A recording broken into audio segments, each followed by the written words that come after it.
मेरे चैनल को सब्सक्राइब करें और बेल आइकन दबाकर भेड़ियों के झुंड का हिस्सा बनें।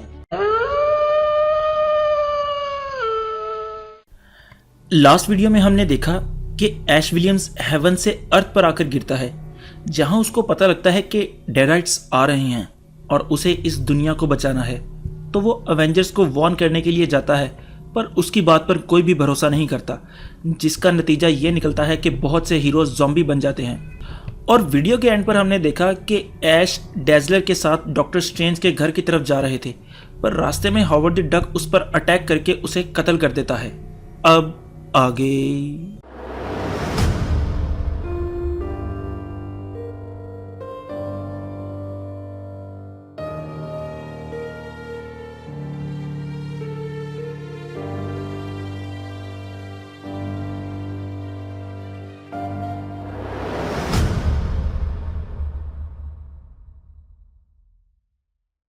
आज की वीडियो का आगाज स्पाइडरमैन से होता है, जो कि अपने घर आया है ये देखने के लिए कि उसकी खाला और एमजे सही सलामत है या नहीं। वो जब घर में दाखिल होता है तो वो दोनों उसकी हालत देखकर परेशान हो जाती हैं, और वो भी बताता है कि कर्नल अमेरिका ने उसे काट लिया और वो अजीब सा फील कर रहा है। तो उसकी खाला, जिसका नाम मे है, कहती है रुको मैं दवाई लेकर आती हूँ। और एमजे पूछती है पीटर, ये सब जो टीवी पर बता रहे हैं ये सच है क्या? तो पीटर बताता है हाँ, अवेंजर्स पागल हो गए हैं और सब पर अटैक करने हैं। मैंने उन्हें समझाने की भी कोशिश की पर उसका कोई फायदा नहीं हुआ। तो एमजे कहती है चलो पीटर, चलो यहाँ से चलते हैं, मुझे बहुत डर लग रहा है। इससे पहले कि एमजे कुछ और कहे, स्पाइडरमैन उल्टियाँ करने लग जाता है और एमजे ये देखकर खौफजदा हो जाती है और स्पाइडरमैन एमजे पर अटैक करके उसे खाने लगता है। तो वहाँ उसकी खाला भी आ जाती है, जिसे वो जाकर बाथरूम में छुप जाने का कहता है कि कहीं ये ना हो कि वो और पागल हो जाए और अपने आप को रोक ना पाए, इसलिए वो उन्हें जाकर छुपने का कहता है। अब इस स्टोरी का ये जो हिस्सा मैं बताने लगा हूँ वो पूरा एक्सप्लेन नहीं किया गया यहाँ के इसका क्या मतलब है। तो सीन ये है कि स्पेस में एस्ट्रॉयड एम पर मैग्नीटो अपने किसी साथी के साथ बात कर रहा है, जिसमें वो कहता है ये हमने क्या कर दिया, मैं तो म्यूटेंट्स के लिए कुछ करना चाहता था पर मैंने तो पूरी दुनिया का सत्यानाश कर दिया। वो वायरस अब हर जगह फैल गया है और अब इस पूरे प्लेनेट को बचाना बहुत मुश्किल हो जाएगा। तो वो वहाँ से अर्थ की तरफ निकलता है ताकि जो हीरोज बच गए हैं वो उनकी मदद कर सके और जितने ज़्यादा लोग हो सके उनको बचा सके। कहीं और किसी जगह पर आंटमैन और टचाला दोनों ज़ॉम्बीज से भाग रहे हैं और भागते भागते वो काफ़ी आगे आ जाते हैं और ज़ॉम्बीज उन्हें ढूंढ नहीं पाते। तो आंटमैन कहता है टचाला मेरे साथ आओ मेरी लैब में, चलो मुझे लगता है मैं इसका इलाज ढूंढ सकता हूँ। तो वो जाने लगते हैं। तो टचाला को पता लगता है कि आंटमैन को भी किसी ने काट लिया हुआ है। तो ब्लैक पैंथर उससे उस जख्म के बारे में पूछता है, पर वो कहता है नहीं नहीं, ये तो किसी और चीज का जख्म है। और ये कहकर वो अपने फुल बड़े साइज में आकर ब्लैक पैंथर पर हमला करता है और उसे बेहोश कर देता है, क्योंकि आंटमैन जानता था कि वो भी कुछ देर तक ज़ॉम्बी बन जाएगा और जिस तरह के हालात हैं उसे नहीं लगता कि बहुत ज़्यादा लोग बच पाएंगे अगले कुछ दिनों में। तो वो टचाला को ले जाता है अपनी लैब में ताकि सबसे छुप कर उसे खा सके। अब एक्समैन का जो स्कूल है उस पर ज़ॉम्बीज ने हमला कर दिया है और एक्समैन उनसे लड़ने की कोशिश कर रहे हैं और ज़ॉम्बीज ने इस फाइट में प्रोफेसर के भी टुकड़े टुकड़े कर दिए हैं और एक्समैन से उन्हें रोकना बहुत मुश्किल होता जा रहा था क्योंकि वो मर ही नहीं रहे थे। और तभी सारे ज़ॉम्बीज के सरों पर आकर लोहे की चीज़ें लगने लगती हैं, क्योंकि वहाँ पर मैग्नीटो पहुँच चुका था, जो कहता है एक्समैन ये वक्त अब सोचने का और रहम करने का नहीं है, अब या तो मारो या मरो वाली सिचुएशन है। दूसरी तरफ रीड रिचर्ड्स अपने बच्चों की लाशों को हाथों में लिए बैठा है और कहता है हमें लगा ये दोनों यहाँ पर सेफ होंगे, पर इसे तो यहाँ का कोड पता था। सू मार डालो इसे। और सू शी हल्क की खोपड़ी खोल देती है। एक्चुअली शी हल्क ने कई दफ़ा फैंटास्टिक फोर के साथ मिलकर काम किया है, इसलिए उसको वहाँ के सब कोड्स वगैरह पता थे और ज़ॉम्बी बनने के बाद वो वहाँ पर आती है और उसके बच्चों का कत्ल कर देती है। इसके बाद रीड को निक फ्यूरी की कॉल आती है, जो सब लोगों को एक जगह पर जमा होने का कहता है ताकि इस मसले का कोई हल निकाला जा सके। तो वो सब हीरोज जो बच गए थे वो सब निक फ्यूरी के पास जमा होते हैं, जहां पर कुछ लोगों को मैग्नीटो के वहां पर होने पर एतराज था, पर वुल्वरीन सबके मुंह बंद करवाता है ये कहकर कि मैग्नीटो अब हमारे साथ है। तो निक फ्यूरी सबको लेक्चर देता है कि अगर हमें सर्वाइव करना है तो हमें मिलकर काम करना होगा, और वो टोनी स्टार्क और रीड को मिलकर काम करने का कहता है ताकि वो कोई इलाज ढूंढ सकें इसका, और बाकी सब जितना हो सके लोगों की जान बचाकर उन्हें सेफ प्लेस पर ले आएं। इसके बाद निक फ्यूरी डॉक्टर डूम को भी अपनी टीम में शामिल करने के लिए उसके पास जाता है, पर वो उसे फक ऑफ होने का कहता है और फ्यूरी शर्मिंदा होकर वहां से चला जाता है। इसके बाद शील्ड हेडक्वार्टर में रीड अपनी लैब में ज़ॉम्बीज पर एक्सपेरिमेंट कर रहा है, तो सू आकर पूछती है, तुम यहाँ अकेले क्या काम कर रहे हो?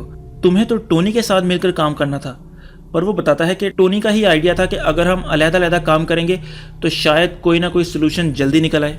तो वो सू से कहता है, देखो ज़ॉम्बीज तो ह्यूमन बॉडी की एफिशिएंट फॉर्म है, यानी ये इंसान तो हैं पर इंसान नहीं भी हैं, क्योंकि ये अपने दिमाग का बहुत कम इस्तेमाल कर रहे हैं और पूरी बॉडी में बहुत कम एनर्जी यूज़ करते हैं। मुझे लगता है ये ह्यूमन बॉडी की एवोल्यूशन है। पर सू ये बातें सुनकर हैरान भी थी और गुस्से में भी, क्योंकि इन्हीं ज़ॉम्बीज ने उनके बच्चों का कत्ल किया है, और वो वहां से गुस्से में चली जाती है। दूसरी तरफ निक फ्यूरी टोनी स्टार्क के पास आता है, जो कि एक टेलीपोर्टर पर काम कर रहा था। तो निक फ्यूरी उससे वजह पूछता है कि वो इलाज पर क्यों नहीं काम कर रहा। तो वो बताता है कि चलो मान लिया हमने कोई सोल्यूशन ढूंढ भी लिया, पर उसको अप्लाई करने में कई साल लग जाएंगे और फिर ये भी पता नहीं कि वो सही से काम करे या नहीं। तो मैं ये टेलीपोर्टर बना रहा हूँ ताकि हम किसी और डायमेंशन में जा सके जहाँ पर पॉपुलेशन बहुत कम हो। अब इसके कुछ देर बाद रीड अपनी टीममेट्स को इकट्ठा करता है और उन्हें बताता है कि उसने डिस्कवर किया है कि ज़ॉम्बीज ह्यूमन बॉडी की एडवांस फॉर्म है, और ये भी बताता है कि वो उनके ब्रेन स्ट्रक्चर वगैरह से कितना इम्प्रेस है। तो सब उसे कहते हैं कि तुम पागल तो नहीं हो गए, उन्होंने तुम्हारे बच्चों का कत्ल किया है। पर अब बहुत देर हो चुकी थी, क्योंकि रीड ने बाकी सबको कमरे में दाखिल होने से पहले ही इन्फेक्ट कर दिया हुआ था उस वायरस से, और वो सब ज़ॉम्बीज बन जाते हैं। और रीड कहता है, आओ और आकर मुझे भी ज़ॉम्बी बना दो, मैं चखना चाहता हूँ इसका मज़ा। और वो उस पर हमला करके उसको भी खाना शुरू कर देते हैं। इसके बाद निक फ्यूरी और टोनी खड़े आपस में टेलीपोर्टर के बारे में बात कर रहे थे कि उसको कितनी पावर देनी चाहिए, कितने लोग लेकर जाने हैं वगैरह वगैरह, मगर वहाँ पर फैंटास्टिक फोर हमला कर देते हैं। तो रीड टोनी से आकर कहता है, मैंने तो रोशनी को देख लिया है, अब तुम्हारी बारी है, तुम भी सच को देख लो और मान लो कि तुम लोग इस वायरस से मुकाबला नहीं कर सकते। तो टोनी अपने आर्मर की तरफ बढ़ता है, पर वो उसका आर्मर गिरा देता है और सब उस पर चढ़ जाते हैं। मगर इतनी देर में निक फ्यूरी वो टेलीपोर्टर वहां से लेकर अंदर की तरफ भागता है, जहां पर बाकी सारे हीरोज भी मौजूद थे, और वो सब एक कमरे में बंद होकर डिसाइड करते हैं कि आगे क्या करना है। तो फ्यूरी कहता है, अगर ये टेलीपोर्टर इन लोगों के हाथ लग गया तो बहुत बुरा होगा, क्योंकि इससे दूसरी डायमेंशंस भी खतरे में आ जाएंगी और मैं ऐसा नहीं होने दे सकता। और वो थॉर को कहता है कि टेलीपोर्टर को डिस्ट्रॉय कर दो, और वो ऐसा ही करता है। मगर इतनी देर में फैंटास्टिक फोर वाले भी अंदर आ जाते हैं और सबका चीर फाड़ करके उन्हें भी ज़ॉम्बी बना देते हैं। और इसके बाद सब रीड से पूछते हैं, अब क्या प्लान है? तो वो बताता है कि अब हम ये टेलीपोर्टेशन डिवाइस जो टूट गया है इसे ठीक करेंगे और दूसरी डायमेंशंस पर हमला करेंगे। अब जैसा कि हमने पिछली वीडियो में देखा था कि कहानी ऐश से शुरू हुई थी और अब दोबारा कहानी ऐश पर ही जाती है, और वो एक सुपर स्टोर में जॉब कर रहा है जहां उसकी लाइफ झंड हुई पड़ी है, ना कोई फ्यूचर नज़र आ रहा है और ना ही उसे कोई इनकम अच्छी हो रही है। लेकिन वेट, ये क्या, ऐश तो पिछली वीडियो में मर नहीं गया था, तो फिर ये जिंदा कैसे है? मेरे साथ वीडियो देखते रहें, आपको एंड पे क्लियर हो जाएगा। ऐश को जॉब से थोड़ी देर के लिए ब्रेक मिलती है, तो वो टीवी पर देखता है कि शहर के हालात क्या चल रहे हैं और हर तरफ ज़ॉम्बीज आकर सबको ख़त्म कर रहे हैं। तो वो अपनी शॉटगन उठाता है और चेन सॉ को भी अपने हाथ में लगाकर वहाँ से जाने लगता है। तो उस स्टोर का मालिक आकर कहता है, वापस आओ, किधर जा रहे हो? तो वो कहता है, मैं ये नौकरी छोड़ता हूँ क्योंकि मेरे पास एक और जॉब आ गई है करने के लिए जो इससे बेहतर है। और जाते हुए रास्ते में ज़ॉम्बीज की काट छांट करने लगता है, और जाते हुए एक रोड पर वो देखता है कि एक लड़की और ऐश का ही हमशक्ल जा रहे हैं। और तब हमें कहानी की असलियत समझ आती है कि वो जो ऐश जो हमने पहले देखा था वो किसी दूसरी डायमेंशन का था, मगर ये ऐश जिसको हमने इस वीडियो में देखा है ये इस डायमेंशन का है जो कि एक सुपरमार्केट में जॉब करता है।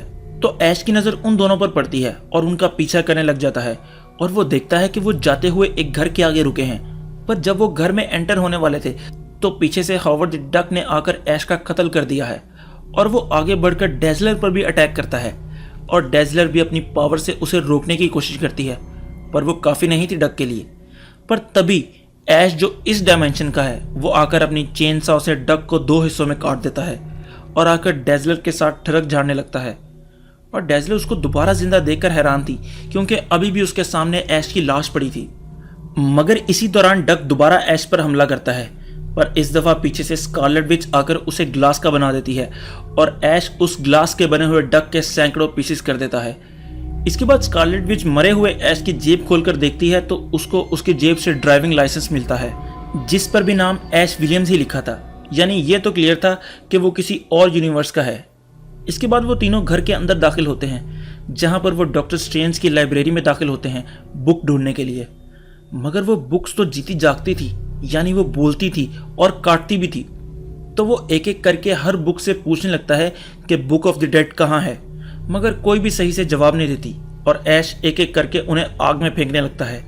तो एक बुक जो ये सब देखकर डर जाती है वो कहती है रुको रुको मुझे आग में मत डालो, और वो बताती है कि book of the dead doctor Doom के पास है और वो वहाँ पर जाने के लिए वहाँ से निकल जाते हैं। और यहाँ पर हमारे सेकंड एपिसोड का एंड हो जाता है और अगला एपिसोड हमारा Marvel zombies versus army of darkness का लास्ट एपिसोड होगा। तो अगर आपको आज की वीडियो पसंद आई हो तो लाइक करें, कमेंट करें और सब्सक्राइब ज़रूर करें। तो खुश रहें, खुश रखें, अल्लाह हाफिज़।